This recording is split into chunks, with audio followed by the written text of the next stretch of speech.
Hello and welcome to my channel. Try this as a series breaking down a certain game or playstyle of a game. Today we're going to be talking Commander and breaking down Be'lakor the Dark Master. I break up my videos into chapters covering a variety of the deck's aspects. You can find them in the description or in the timeline if you'd like to skip around the video. If you enjoy this content, please consider liking the video and subscribing to the channel. It really helps other viewers discover the content I produce and is a great way to show support. With that said, let's dive in. Be'lakor is a 6/5 demon noble with flying that costs 3 blue, black, red. He has 2 ETB abilities. The first reads, when he enters the battlefield, you draw X cards and you lose X life, where X is the number of demons you control. The second ability reads, whenever another demon enters the battlefield under your control, it deals damage equal to its power to any target. I had a ton of fun trying out Demon Tribal with Raphael. The tribal archetype is one of my favorites, and Be'lakor seemed like a great option to dive back into it.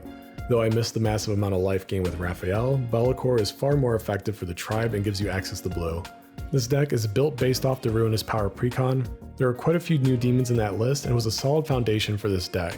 Blue also gives you access to a number of flicker effects that get the various ETB effects over and over again.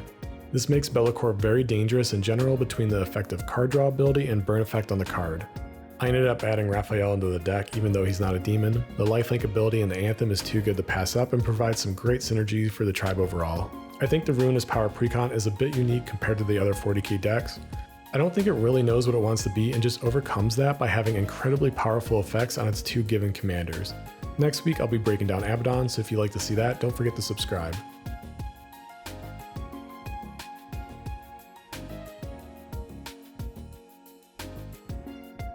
We're going to jam out demons and flicker them to eventually burn out our opponents with Be'lakor. Most demons are large flyers to begin with, so we can use the combat stuff to help our burn strategy. Blue is already good at card draw, but we can use Be'lakor's other ETB effect to quickly draw cards as well. This should help ensure we always keep our hands fed and we're a threat at the table. Be'lakor can be a very aggressive commander, but he can also be a great defensive one. Since we don't need the swing to deal damage to our opponents, we can hold back blockers to protect ourselves from other large threats. I'm running one alternate win condition in Liliana's contract. With all the new demons from this precon, this card is even more viable and is a great flavor win for demon tribal lists. It really isn't that difficult to pull off, and being a delayed effect gives our opponents a turn to answer so it doesn't just win out of nowhere.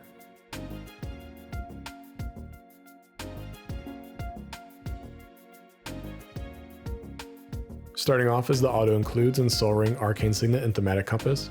I've always found Thematic Compass to be a reliable card at any point in the game. It can help ensure land drops in early to mid game and then flip into a strictly better Maze of It to protect us from Voltron commanders and other problem creatures. The precon comes with Chromatic Lantern, Commander's Fear, and Worn Power Stone as some more classic mana rocks. I ended up keeping all of them even though Worn Power Stone is a little bit slow. The 3 available talismans for the deck are also included, which is great to see. The talismans are my favorite cycle for 2 CMC mana rocks. Even though they burn you a bit, we have so much life in Commander it really isn't a big deal. Wayfarer's Bauble and Herald's Horn is also included in the precon, and I added Reaver Cleaver as well to help out. The Horn is always nice in tribal decks. It provides some card advantage and has a great cost reduction effect. The Cleaver is a flexible card that not only synergizes with our burn strategy but will also make plenty of mana for us.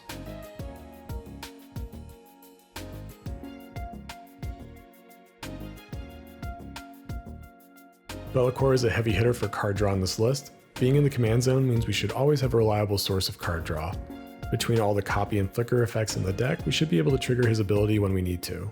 Harvester of Souls, Lord of Change, and Brainstorm offer some more card advantage. Lord of Change fits our ETB theme, so we can flicker or copy it as well if we need more cards. There isn't a ton of specifically card draw effects in the deck, but it makes up for it with other card advantage methods. Varragoth, Razaketh, and Bloodspeaker are some tutor effects we can use to get whatever we need. Razaketh is also a huge demon to burn your opponents with. Varragoth can act as a removal card since the demons entering are what deals the damage and it has Death Touch.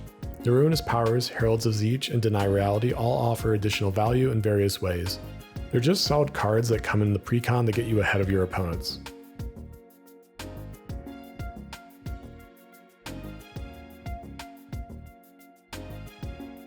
To help speed up the burn strategy, I'm adding both Shakashimas and Spark Double. Be careful you don't hurt yourself too much with the draw effect as it isn't a mate trigger. If you don't kill yourself with that ability, then having extra copies of Be'lakor will make our burn strategy even more reliable. We're going to try flickering our demons with cards like Conjurer's Closet, the new Thassa, and Sword of Hearth and Home. The sword doubles as an effective ramp effect in this list as well, and it's always welcome to include in most decks. I'm keeping Warstorm Surge and adding Panharmonicon as another way to squeeze out more value from the list. There are a lot of large creatures and ETB effects, so both of these cards should find plenty of value in your games.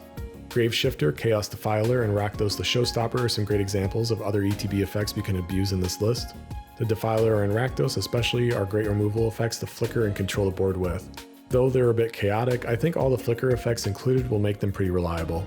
Plague Drone turns off life gain for our opponents and instead burns them for whatever they try to gain. This is more of a situational effect, but can be devastating against decks that care about or have access to life gain. Great Unclean One is a slow but devastating demon we can get on field. It passively burns our opponents and snowballs once we get them below our life total. Since the tokens it makes are also demons, we get additional triggers with Be'lakor to burn our opponents down. The tokens also play into our alternate win condition with Liliana's Contract, since that card doesn't care if the demons are tokens or not. Though blue gives us access to flicker and copy effects, it does expand the demons we have access to slightly. I've kept most of the blue demons from the precon, but I did add Prince of Thralls to the list. This is actually an amazing creature. If our opponents pay for its trigger, then they play into our primary strategy. If they don't, then they advance our board state. Either way, it's a win for us, and it's one of the best demons in the deck.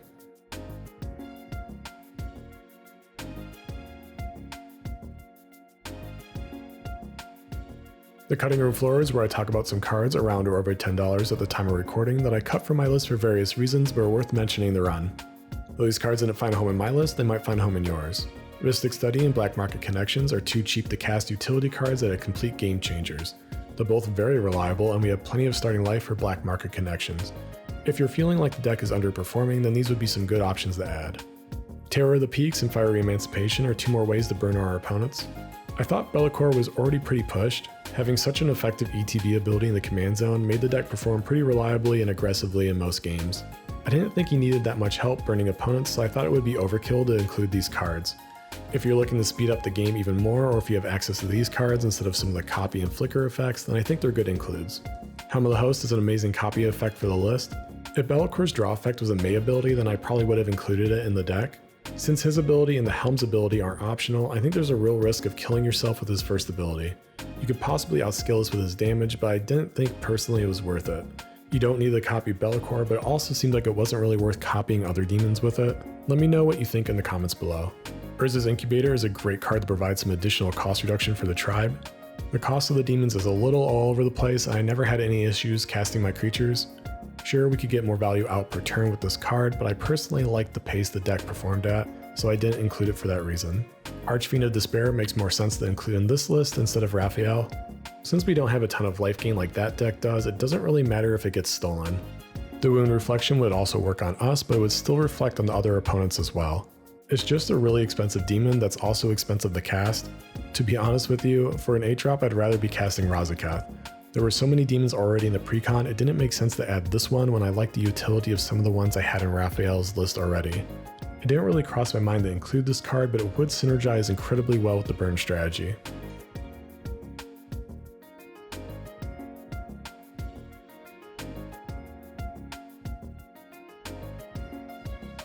Doom Whisperer and Karn Wanderer are some cool creatures you could add to your list. For a reasonable amount of life, you can filter some of the draws you'll get with Be'lakor or other effects. Skyclave Relic, Decanter of Endless Water, or Thought Vessel are some budget mana rocks with some additional utility you could upgrade the Worn Power Stone with. They're all welcome rocks in most decks. Decanter and Thought Vessel both give you no maximum hand size if you plan to flicker Be'lakor a ton as well. Speaking of flickering Be'lakor, I think Venser's Journal, Luxodon Warhammer, and Basilisk Collar would be worth considering for the deck. I didn't have a huge problem with paying the life, but there were some times I held back making more copies or flickering him because I was getting low on life. Having some additional life gain effects would help mitigate that a bit. Garuda, Reflections of Lijar, and Blade of Cells are some more ways we can abuse the ETB effects while also getting some more value on the battlefield. I actually didn't know Garuda was a demon until writing the script for this video, but I think it's a great budget creature to include.